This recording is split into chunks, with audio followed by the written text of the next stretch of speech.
As a proponent of free speech, I can't allow myself to stay silent anymore concerning this Hong Kong issue. Here's the thing. I'm gonna be honest with you guys. I haven't been very considering how the proudest thing I am concerning my channel and my podcast is free speech. And that is Hong Kong, it's a complicated story, but that is what Hong Kong is fighting for. And I haven't voiced my support for Hong Kong. And I apologize for that. That's something that I should have done a while ago. These things started happening in June. It had to do with an extradition bill. I thought these protests, let me just be honest. I thought these protests were going to die down. I thought that they were just going to not necessarily go away, just not be as prominent as they are in the news right now. I didn't think that they would get this violent. People are getting shot. And I can't allow myself to be silent anymore. If I'm someone who is against censorship and for freedom of speech, I have to support Hong Kong. And if you are like me, you have to do the same. You have to. I find this phenomenon fascinating, or this event fascinating, because you're having some people on the right and people on the left showing solidarity and supporting Hong Kong. This is where the true Americans are seen, because America is the biggest thing about America is it was founded so that you can be like, okay, you can't tell us what to do. That's kind of the summary of, if I could explain the American Revolution in one sentence, it would be, you can't tell us what to do. And,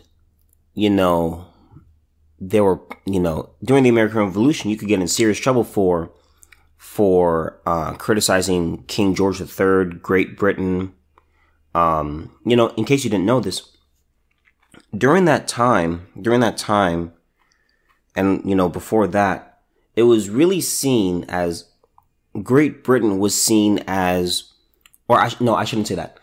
The king was seen as the father, and the subjects were his children.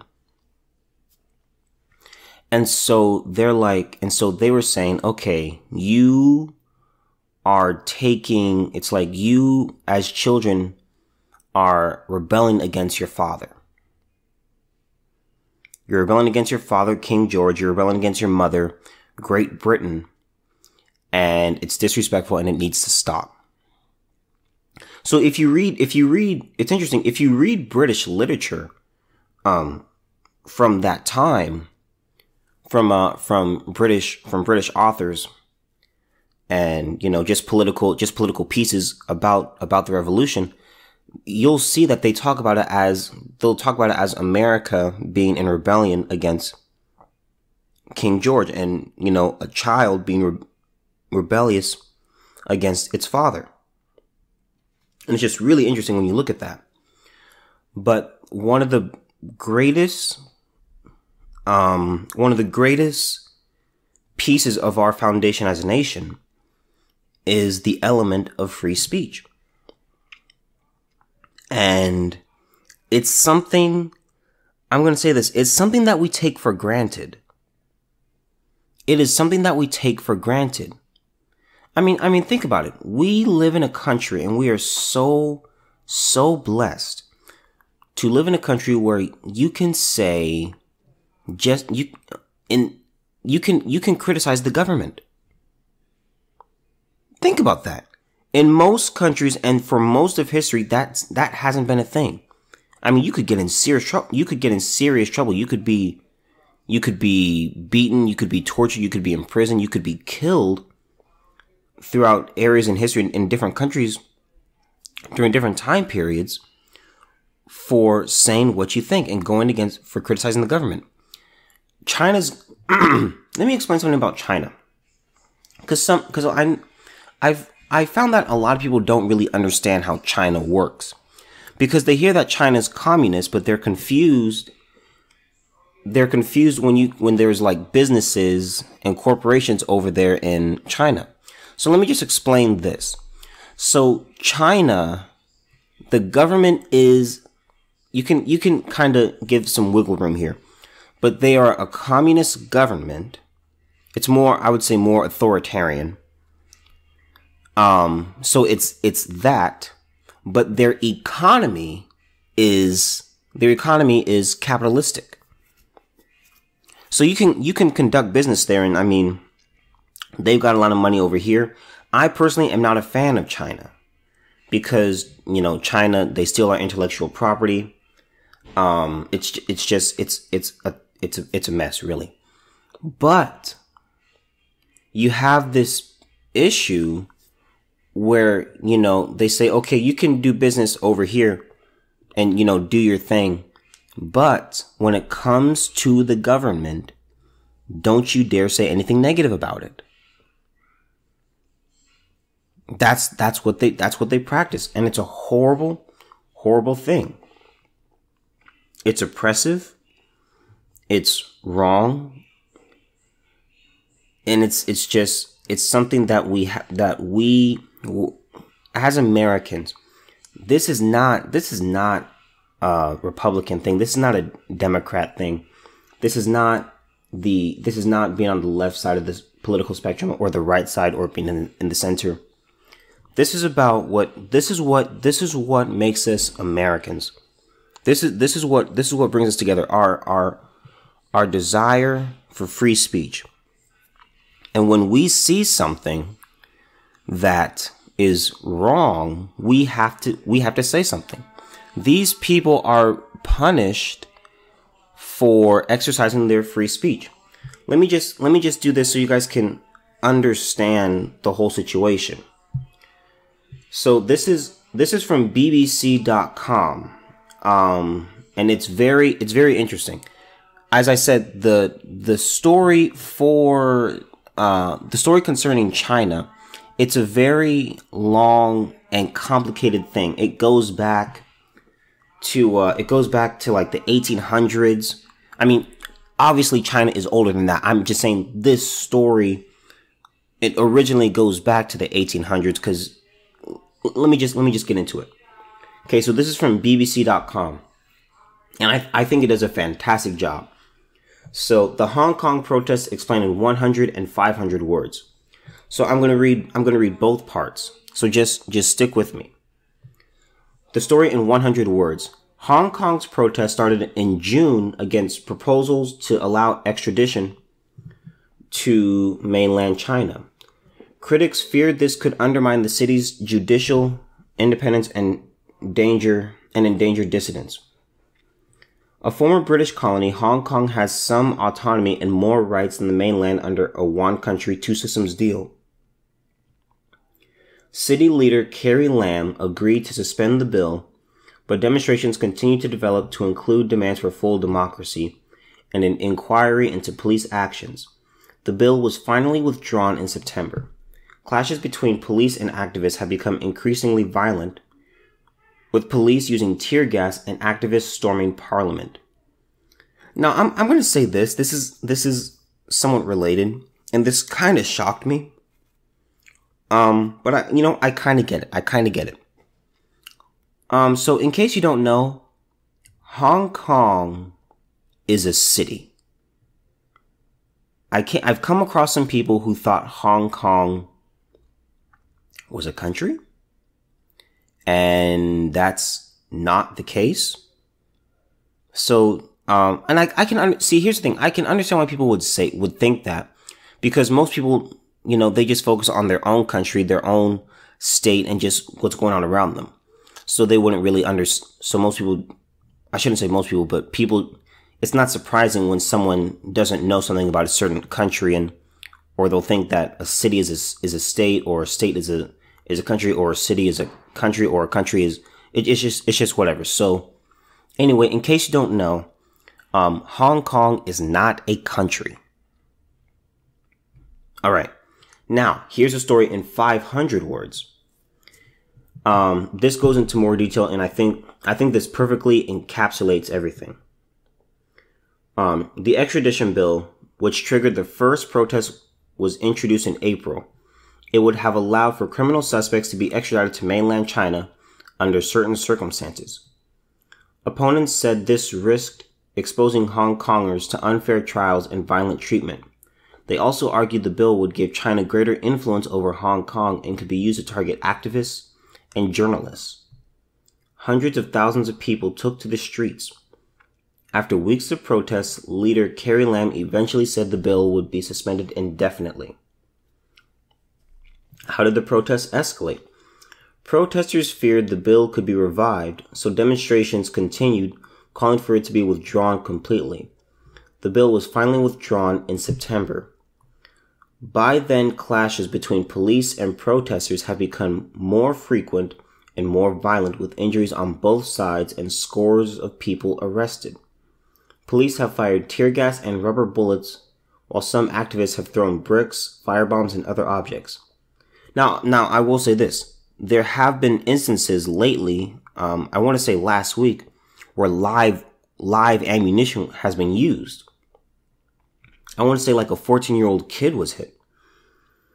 In July, protesters stormed Parliament, defacing parts of it. Also in July, a masked mob armed with sticks, suspected of being triad gangsters, assaulted pro-democracy protesters and passers-by inside Yuen Long Station, far from the city center.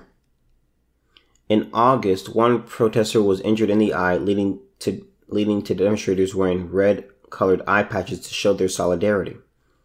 Protest action at Hong Kong International Airport in August also saw renewed clashes and led to hundreds of flights being canceled. What do the protesters want? Now, this is a good question. The protesters' demands have changed over the weeks. They also include withdrawal of the riot description used about the protests. And that's pretty key, because when you describe it as a riot, you're saying that the protesters are the bad guys. So it's natural, and this is me ad-libbing here. This is not in the article, but people don't like being portrayed as the villain. That's just natural. People don't want to be seen as the bad guy. People want to be seen as the good guy. They want to be seen as the good person. They want to be seen as the hero. They want to be seen as the martyr. They want to be seen in the right. People want to be right. So it makes sense that they don't want to be seen as rioters, because it just has a negative connotation. They want amnesty for all arrested protesters. Okay, that makes sense. An independent inquiry into alleged police brutality. Universal suffrage for elections of the Chief Executive and Legislative Council, Hong Kong's parliament. Some also want the resignation of Carrie Lam, who they view as Beijing's puppet. It's not clear if scrapping the bill will end the protests. Some opponents see the move as too little too late. Here's the thing. When it comes to things like revolution and things, and I shouldn't really say revolution, because we kind of misuse that word a lot. But when it comes to changes, and when it comes to I'm just going to use the word revolution because I can't quite think of a better word right now. But when it comes to revolution, you have people who, once something gets started, it carries on for a long time, and it's hard to bring order back. Or you bring order back and it's very unstable, and it's only stable for a short amount of time, and then things collapse again. Think, look at the English Civil War.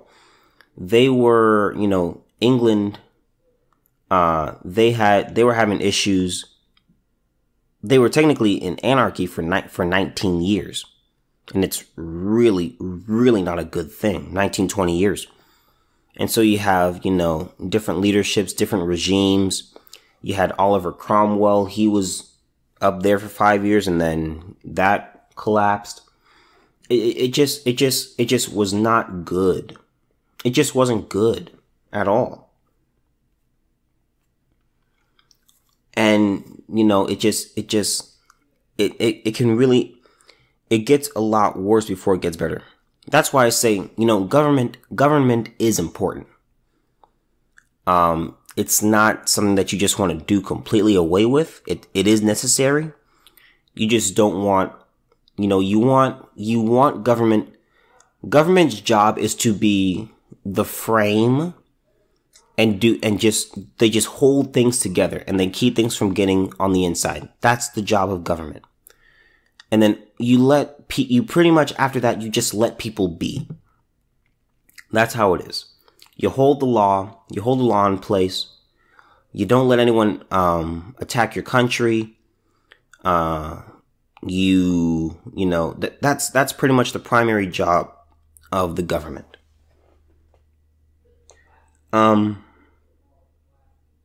This is back in the article. After initially staying quiet on the unrest, China has condemned the Hong Kong protests as behavior that is close to terrorism, a sign its approach is hardening. There have also been reports of Chinese police and military massing across the border of Shenzhen in a clear show of force. Protests supporting the Hong Kong movement have spread across the globe, with rallies taking place in the UK, France, US, Canada, and Australia. In many cases, people supporting Hong Kong demonstrators were confronted by pro-Beijing rallies. What is Hong Kong's status? Alright, Hong Kong is a former British colony handed back to China in 1997. It is run under a one country, two systems argument that guarantees it a level of autonomy. It has its own judiciary and separate legal system from mainland China. These rights, including freedom of assembly and freedom of speech, are protected. But those freedoms, the basic law, expire in 2047, and it's not clear what Hong Kong's status will then be. So, I've pretty much, this is my only topic for today. Because this is so important. This is something I should have come and talked to. I should have discussed this long ago. And I didn't, because I thought this would just kind of die down. There were other news that I thought was more important. I talked about the Jeffrey Epstein thing a little bit. I did other stuff, but this right here is very important. This is even affecting America, because you have organizations like the NBA, Blizzard, which makes video games. You have these big companies, and they are, Tim Pool said it best, and if you watch Game of Thrones, then you understand. These companies are bending the knee, and if you don't know what that means, it means pretty much surrendering to someone else's will. So these organizations and other businesses, they are bending the knee to communist China. because China has a lot, as I said, they have a lot of money over here. And, just concerning the NBA, where Daryl Morey tweeted a pro Hong Kong tweet, the NBA got, China was not happy with that. And so it just, a lot of backlash took place. And, it's just really bad, because the NBA is like, okay, we're losing money because of this. So we are going to, it's like, I want to say that I don't have the story in front of me, but I want to say they had Daryl Morey delete the tweet and apologize. And that's just rough. This is just rough. Because at some point you have issues where you say, okay, we don't know what at this point you have to pick a side, because it's now come to the point where it's about, okay, is it about principles or is it about money? And these businesses, obviously, they want to stay in business. The number one goal of a business is to increase its revenue, cut its losses. That's the number one. That's the number one push for its. That's the number one. That's the number one push and goal of a business. That's the whole point. And it's time to decide where you say, okay, are we going to focus on the money, or is it like, you know what, screw the money. It's about these principles. It's about free speech, and you have to pick a side of what you think is more important. And I gotta say, I don't like using this word or using this phrase concerning this, but I just want to say this. I'm loving this situation because it's bringing together the left and the right. We are in a very politically polarized climate, and I think it's only going to get worse. But we're now in a place where it's like, okay, you believe that, we believe this, but we as Americans, we have to look at our own history and say, okay, just looking at ourselves and how we got here, and one of the main reasons we are Americans and what makes us so great and so desirable is because of our principles. And so we're coming together and we're looking at them and we're saying, you know what? From the left and the right and the center, we're coming together and we're saying, China, you're wrong. You're trying to have your hands around the throats of all these other countries and all these other cities and all these other territories. And you won't accept criticism of President Xi Jinping or other government officials, and it's just horrible. Free speech is a very important matter. Free speech is extremely, extremely crucial. I found this thing also from BBC very interesting, and it's very fascinating. Young Hong Kongers are increasingly unlikely to identify as Chinese. And that's like, whoa. So, I mean, they are taking their identity. They're taking apart their identity and they're saying, we are not of this group. We are not of this ethnicity. That to me is just incredible. Most people in Hong Kong don't see themselves as Chinese. While most people in Hong Kong are ethnic Chinese, and although Hong Kong is part of China, A majority of people there don't identify as Chinese. That is huge. Surveys from the University of Hong Kong show that most people identify themselves as Hong Kongers. Only 11% would call themselves Chinese, and 71% of people say they don't feel proud about being Chinese citizens. That is dangerous for China. I mean, that's just absolutely incredible. And here's the thing. You have places like Hong Kong where, here's the thing concerning Hong Kong. China is very, very powerful. They've got a lot of money. They got a lot of resources. Hong Kong is fighting a serious uphill battle. And here's the thing. If Hong Kong, here's what China doesn't want. Revolution inspires other people.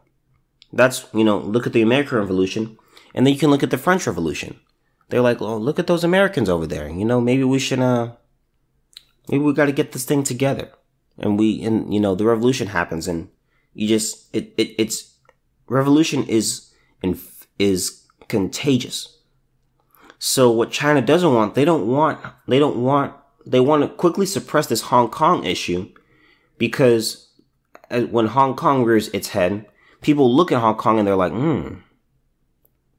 look at what they're doing. Maybe we should try it. And then somewhere else, and then some other city tries it. And it's just like, whoa. Now you gotta fight. Now China has to battle two fronts. And here's the thing. I'm going to say this about Hong Kong. It's hard to be the first. It's hard to be the first to do anything. And I'm not saying they're the first to have a revolution or to fight against China. That's not what I'm saying. I'm saying in this, not in all of history, but I'm saying just right now in this era, it's just you. Because you have protesters. You have protesters in the other article said UK, Australia, Canada, United States, places like that. These places are not in China.